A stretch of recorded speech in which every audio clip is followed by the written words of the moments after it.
हाँ जी बेटे good morning. जो अज का अपना लैक्चर हैगा वो अप्रॉक्सीमेशन मैथड्स ते ने। जिमें कि तुसी मेरे पिछले लैक्चर्स दे विच सुनिया हैगा कि बहुत सारे अप्रॉक्सीमेशन मैथड्स होंदे ने, पर बेटे उहदे विचों एक सब तो इंपॉर्टेंट मैथड है वेरिएशन मैथड। सब तो पहला तो समझो अप्रॉक्सीमेशन मैथड्स होंदे की ने। बेटे अप्रॉक्सीमेशन का मतलब हुंदा अंदाज़ा लगाना, क्योंकि साडे कोल वेव फंक्शन बहुत सारे होंदे ने। एक तुहानूं एग्जांपल दिंदा, जदों भी कदे कोई क्राइम हुंदा तां पुलिस वाले अप्रॉक्सीमेट दे बेसिस ते काफ़ी लोकां नूं इंटैरोगेट करदे ने, सबूतां नूं जोड़दे ने, उस तो बाद जाके वो प्रूव कर पांदे ने कि असल च कल्प्रिट कौन है। सिमिलरली बेटे आपां अप्रॉक्सीमेट मैथड्स दे विच की करदे आ, आपां बहुत सारे ट्रायल वेव फंक्शनस लैंदे ने ते उन्हां ट्रायल वेव फंक्शनस नूं आपां उन्हां ते अप्रॉक्सीमेट मैथड्स लगांदे आ, एवरेज करके देखदे आ, ताकि एग्जैक्ट असी सच्चाई तक पहुँच सकीए। तां उन्हां विचों ये एक मैथड है जिहड़ा नाम है वेरिएशन मैथड। बेटे अगर तुसी वेरिएशन मैथड की खूबसूरती देखोगे तो तुहानूं ये पता लगेगा कि ये एक तरह का कुछ होर नहीं, बस एवरेजिंग दे बेस ते है। आओ आपां डिस्कस करते हैं वेरिएशन थ्योरम और variation method. According to the variation method also called the variation theorem, if psi is an approximate wave function. बेटे अप्रॉक्सीमेट का मतलब है सानू असी तुक्का लगा रहे हैं, असी एक तरह का अंदाज़ा लगा रहे हैं कि जिहड़ा असी चुनिया यही सही हैगा। और अप्रॉक्सीमेट और ट्रायल वेव फंक्शन इक्को ही गल है। Of a quantum mechanical system an atom और a molecule described by the Hamiltonian H cap, then the energy eigenvalue of the system approximately given by the integral. So equation number 57 देखो, equation number 57 दे विच averaging कीती है न्यूमीरेटर ते denominator ते बेटे normalisation कीती है। याद रखो ऑर्थोगोनैलिटी होवे तां डिनोमीनेटर 0 हो जाएगा, फिर वैल्यू की आ जाएगी एनर्जी दी इनफिनाइट, जो कि पॉसीबल नहीं है, क्योंकि ये आपां मन के चलते हैं कि नीचे वाला जिहड़ा डिनोमीनेटर है बेटे वो हमेशा नॉर्मलाइज्ड होना चाहिए है, अदरवाइज फिर आपां वेरिएशन थ्योरम नहीं लगा सकते। सो इस करके इन्हें डिनोमीनेटर नूं 57th इक्वेशन दी 1 लिख दिता ते उस तो बाद जो उपर आया सिंपल कंसैप्ट आया कि आपां हैमिल्टोनियन नूं ऑपरेट करा रहे हैं वेव फंक्शन दे नाल। बेटे better to be called trial wave function और approximate wave function with their complex conjugate over phase space D tau, और तुहाडे कोल एक एनर्जी आ जाएगी दैट इज़ कॉल्ड ई। और तुहानूं पता है बेटे जिहड़ी ई दी वैल्यू होएगी वो E0 तो E0 सच्चाई है। E0 की है, जिवें आपां एक्सपैरीमेंट करते हैं, एक थ्योरेटिकल वैल्यू हुंदी है, एक प्रैक्टिकल वैल्यू होती है। अगर प्रैक्टिकल वैल्यू थ्योरेटिकल नाल मैच कर जाए और वाइस वर्सा, फिर आपां ये मान के चलते हैं कि अपना एक्सपैरीमेंट कई जगह ते बिल्कुल ठीक साबित होया तो आपां उसनूं पब्लिश कर सकते हैं। सिमिलरली जदों भी असी इस तो एनर्जी कढ़ते हैं तो बेटे ये तो एक ट्रायल वेव फंक्शन दी है, इस करके जिहड़ी भी ये एनर्जी आएगी ये ज़्यादा ही आएगी या बराबर आएगी E0 तो। This is very very important. जो बेटे एनर्जी आपां E तो कढ़ते हैं वो हमेशा E0 तो ज़्यादा होएगी या बराबर होएगी। सिमिलरली एक एग्जांपल दिंदा, जिवें अपनियां रेजोनेटिंग स्ट्रक्चर्स बनदियां ते एक अपनी रेजोनेंस एनर्जी हुंदी है। हमेशा जे आपां इंडिविजुअल एनर्जीज़ देखते हैं रेजोनेटिंग स्ट्रक्चर्स की, वो ज़्यादा ही हुंदी है एवरेज दे नालों, या बराबर हो सकती है पर कदे भी घट नहीं हो सकती। बेटे स्लाइड नंबर 2 ਤੇ देखो, slide number 2 is also very important. जो असी वेरिएशन थ्योरम की है, सब तो पहला तो सानू पता कि जिहड़ी आपां वैल्यू कढ़दे आ अप्रॉक्सीमेट वेव फंक्शन की या ट्रायल वेव फंक्शन की, वो या तो ज़्यादा होनी चाहिए है या हमेशा बराबर होनी चाहिए है। और अगर ये बराबर होगी तद आपां ये कह सकते हैं कि ये ट्रायल फंक्शन है। पर ये कदे घट ही हुंदा, ताइयों इहदे च लिखिया however this is seldom the case since we have no idea of the exact wave function. बेटे एक कदे कदे ही हुंदा कि पुलिस वाले हज़ारां चों इक्को ही बंदे नूं फड़े, पहले बंदे नूं उही कल्परेट निकले, पॉसीबल नहीं है। इसे करके सानू ये लखां हज़ारां च ट्रायल वेव फंक्शन लैणे पैंदे आ ते उसनूं सॉल्व करना पैंदा है। अगे वालियां मेरे लैक्चरस दे विच तुहानूं मैं डिटेल दे विच दसांगा। हुण सब तो पहला क्योंकि अपनी ये शुरुआत है वेरिएशन मैथड दी, इस दे बेटे 4 अपने स्टैप्स ने जो कि बहुत इंपॉर्टेंट है, या 4 गाइडलाइंस हैं जो तुसी अपनानी है, ताइयों तुसी वेरिएशन मैथड तो कुछ एग्जैक्ट वैल्यू कढ़ सकते हो। सब तो पहला तुसी वो वेरिएबल चूज़ करो, तुसी वो ट्रायल वेव फंक्शन लो जिहड़ा कि वेरिएबल्स ते डिपेंड करता हो। कई बार आपां सपोज करो कोई ऐसा वेव फंक्शन ले लीए जिहड़ा एक्स एक्सिस ते डिपेंड करता हो, कल्ले एक्स एक्सिस ते या टाइम ते कल्ले टाइम ते, तो वो ठीक नहीं है। सानू ऐसा वेव फंक्शन लेना हैगा जिहड़ा अपना ट्रायल वेव फंक्शन है, जो कि बहुत सारे वेरिएबल पैरामीटर्स ते काम करता हो। सैकेंड बेटे एवैल्यूएट करो अपना integral psi H cap psi, right. Average की ब्रैकेट है, तुसी मेरे पहले लैक्चर्स सुनिया हैगा, जदों लैसर दैन साइन और ग्रेटर दैन साइन की इस तरह की ब्रैकेट आती है तब बेटे एवरेजिंग की गल होती है। Minimizing the above integral with respect to variable parameters.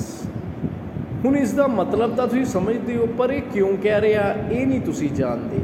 इसका मतलब की है, तुसी मिनीमाइज करो ऊपर वाली सेकंड नंबर वाली integral with respect to variable parameters. बेटे ये क्यों कह रहा इस तरह? इस करके कह रहा क्योंकि जिहड़ी सैकेंड फैक्टर है ये वेरिएशन थ्योरम के डिनोमीनेटर ते आता है।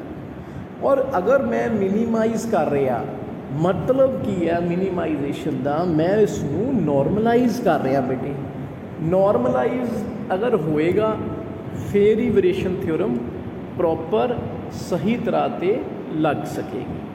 Fourth postulate is also very important, the function psi with the optimum value of the parameter is the best approximation to the true wave function, and the lowest value of this integral is the nearest approximation to the true energy।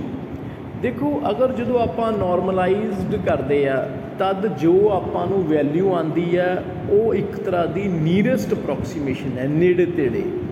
पर जो आपां सारे parameters नूं consider करके उसनूं minimise करके denominator नूं ये बेटे इक्वेशन लगाते हैं, तो साडे कोल जो वैल्यू आती है वो बेस्ट अप्रॉक्सीमेशन मैथड की वैल्यू आती है। तो जे आपां तरीके दे नाल प्रॉपर गाइडलाइनस नाल 4 फैक्टर्स नूं, 4 गाइडलाइनस नूं, 4 स्टैप्स नूं कंसीडर करके चलांगे तो ये वेरिएशन थ्योरम तो आपां बहुत अच्छी इन्फॉर्मेशन निकाल सकांगे। बेटे हुण आपां वेरिएशन थ्योरम बारे गो थ्रू किया सी, आओ आपां हुण इस नूं एप्लीकेशन लगाइए। बेटे पेपर्स उठा के देखना, ये विच क्वेश्चन कई बार पेपर च रिपीट हुंदा, that the application of variation method और थ्योरम टू हीलियम एटम। तुसी सारे जानते हो कि जिहड़ा हीलियम हुंदा इस दे विच 2 इलैक्ट्रॉन होंदे ने। इसे करके बेटे अगर इक्वेशन नंबर 61 देखो ਤਾਂ ਇਸ ਦੇ ਵਿੱਚ दो लैपलेसियन लिते गए ने, डेल्टा 1 स्केयर डेल्टा 2 स्केयर। एक वाला एक इलैक्ट्रॉन का, सैकेंड वाला सैकेंड इलैक्ट्रॉन का। बेटे R1 distance of one electron from the nuclei है, R2 distance of another electron from the nuclei है, तो R12 जिहड़ा हैगा ये एवरेज है दोनों की, एवरेज दोनों का डिस्टेंस, पहले वाले इलैक्ट्रॉन का तो दूसरे वाले इलैक्ट्रॉन का। तो बेटे वैसे भी आपां नूं ये पता हैगा कि नैचुरली दो इलैक्ट्रॉन ने। हुण दो इलैक्ट्रॉन कई बार की हुंदा, तुहानूं सारिआं नूं पता हैगा कि जिहड़े इलैक्ट्रॉन ने ये रिवॉल्व करते हैं न्यूक्लीयस के आले दुआले, क्योंकि न्यूक्लीयस की अट्रैक्टिव फोर्स इन्हों रिवॉल्व करने नूं मजबूर करती है, क्योंकि नैचुरली जो ये रिवॉल्व करते हैं तो जिहड़ी सेंट्रीपिटल फोर्स है अट्रैक्टिव फोर्स नूं ओवरकम कर जाती है। अदरवाइज अगर ये रिवॉल्व ना करन तो सीधा न्यूक्लीयस च गिर सकते हैं, जो कि पॉसीबल नहीं है, क्योंकि एटम जिहड़ा न्यूक्लीयस है वो हमेशा पॉजिटिव हुंदा है, पूरी स्टेबिलिटी टुटनी नहीं चाहिए। हुण मोटे तौर पर एक चीज़ तो क्लीयर है कि इलैक्ट्रॉन ना सिर्फ रिवॉल्व करता है पर ऑसीलेट भी करता है अपने एक्सिस से। तो हुंदा की है कि कई बार बेटे एक इलैक्ट्रॉन दूजे इलैक्ट्रॉन नूं स्क्रीन कर दिंदा। स्क्रीन मीन BSc का कंसैप्ट शील्ड कर दिंदा, जिहदे विच तुसीं शील्डिंग पावर पढ़ी सी, ठीक है। As a result of screening, each electron 1 and 2 shields the other atom from the nucleus so that the two electrons do not see the same nuclear charge. Here it is natural to use a wave function with nuclear charge less than 2। वैसे भी तुहानूं पता हैगा जदों कोई कदे screening या shielding आ जाती है फिर आपां अफेक्टिव एटॉमिक नंबर लेंदे हैं, that is Z effective is equal to Z-S। इसी करके इसने ये गल कही है कि असी हुण दो नहीं लवांगे, दो तो थोड़ा जा घट लवांगे। इक्वेशन नंबर 62 बेटे वेव फंक्शन है with respect to one electron and with respect to two electron। जिहड़ी पहली टर्म है Z³ upon pi under root exponential minus ZR1, ये पहले इलैक्ट्रॉन दी है, तो जिहड़ी दूसरी टर्म है Z³ upon pi under root exponential minus ZR2, ये दूसरे इलैक्ट्रॉन दी है। हुण नैचुरली बेटे एक गल तो क्लीयर होगी कि दो इलैक्ट्रॉन आपां लैके चलने ही पैने हैं, क्योंकि हीलियम का कंसैप्ट है। हुण 64 दे विच देखो, 64 की इक्वेशन न्यूमीरेटर है तुहाडा वेरिएशन थ्योरम या वेरिएशन मैथड, क्योंकि डिनोमीनेटर बेटे तुसी नॉर्मलाइज मन के चलना, अगर आप कंडीशन सही तरीके नाल फॉलो करांगे फिर ही आप लगा पाएंगे। इसे करके इसने 64 तो एनर्जी कैलकुलेट की है। और जदों बेटे 61 तो 64 दे विच वैल्यू स्प्लिट की, 61 स्टार्टिंग वाली इक्वेशन है, इस दे कोल इक्वेशन नंबर 65 बन गई। पर तुसी सारे जानते हो हाइड्रोजन लाइक एटम, मैं पहला भी तुहानूं दस्सिया हैगा, जिवें उहदे विच स्फेरिकल कोआर्डीनेट्स हुंदे ने R, थीटा ते फाई दे कोरस्पोंड। इसे करके इसने लैपलेसियन स्फेरिकल पोलर कोआर्डीनेट्स विच लिखिया हैगा। मैं कई बार अपनी वीडियो च रिपीट किया हैगा, 1/r² del del del r² del del r plus 1/r² sine theta del del theta sine theta del del theta plus 1/r² sine square theta del square del phi square. बेटे ये तो skeleton है, ये तो एक ढांचा है। Equation number 66 जो कि तुहाडा एक तरह का सफेरिकल पोलर कोआर्डीनेट्स का। और याद रखो कि equation number 62 does not depend upon theta and phi. जे आपां 62 नंबर इक्वेशन देखिए, ये सिर्फ एक्सपोनेंशियल माइनस ZR1 है। Z उसका एटॉमिक नंबर है तो R उसका डिस्टेंस है। इस दे विच थीटा ते फाई की गल नहीं की गई। तो आओ आपां इसनूं कंसीडर करिए इक्वेशन नंबर 67 दे विच, जो कि थीटा ते फाई सफेरिकल या पोलर कोआर्डीनेट्स दे विच इसने गलबात की है। तो कॉन्सटेंट नूं इंटैगरल बेटे बाहर कढ़ लिया। नतीजा ये आ, जदों आपां इस तरह के इंटैगरल नूं सॉल्व करांगे साडे कोल इसकी एनर्जी आएगी, और एनर्जी जो आएगी असी थ्योरेटिकल नूं प्रैक्टिकल नाल मैच करांगे तो फिर देखांगे कि अपनी इक्वेशन कितनी खरी उतरती है। सो आओ आपां हुण नैक्सट स्लाइड ते इसनूं गो थ्रू करिए। स्लाइड नंबर 4 नूं देखो, जो कि तुहानूं एग्जैक्टली अगे दिखाती है कि किस तरह आपां इक्वेशन नंबर 67 ते आर थीटा ते फाई दे कोरस्पोंड इसनूं सैपरेट कर लिया सी।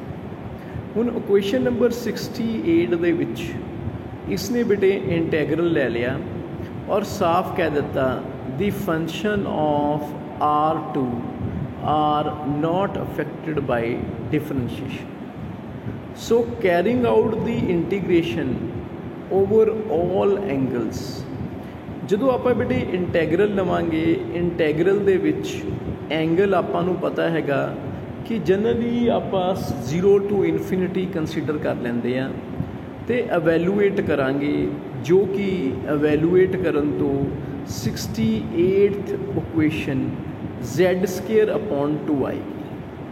क्योंकि नैचुरली तुसी कुछ फैक्टर्स नूं इंटैगरल तो जिहड़े कॉन्सटेंट ने जिहदे विच एटॉमिक नंबर है विच इज़ ए कॉन्सटेंट, ठीक है, और ऊपर 2 आ गया, फैक्टोरियल आ गया, 2 फैक्टोरियल 2 इंटू 1, 2 नाल 2 कट गया, राइट।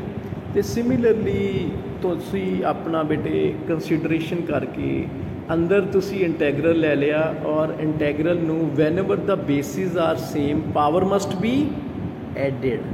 तो इसे करके इसने -2ZR1 प्लस Z² R1² लगा दिता और दो इंटैगरल्स फिर अगे जाके सैपरेटली बना दित्तियां। सैपरेटली जो बेटे बनाइया तो तुहाडे कोल फैक्टर आया Z² डिवाइडेड बाय 2।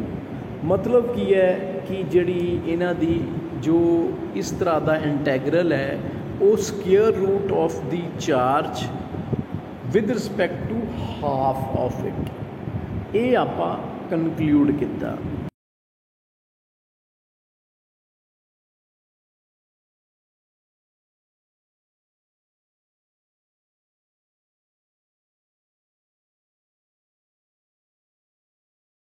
हाँ जी बेटे, हुण तुहानूं पता लग्या कि जदों तुसी एक इंटैगरल लिता तो उसकी जो वैल्यू आई Z² अपॉन 2 आई।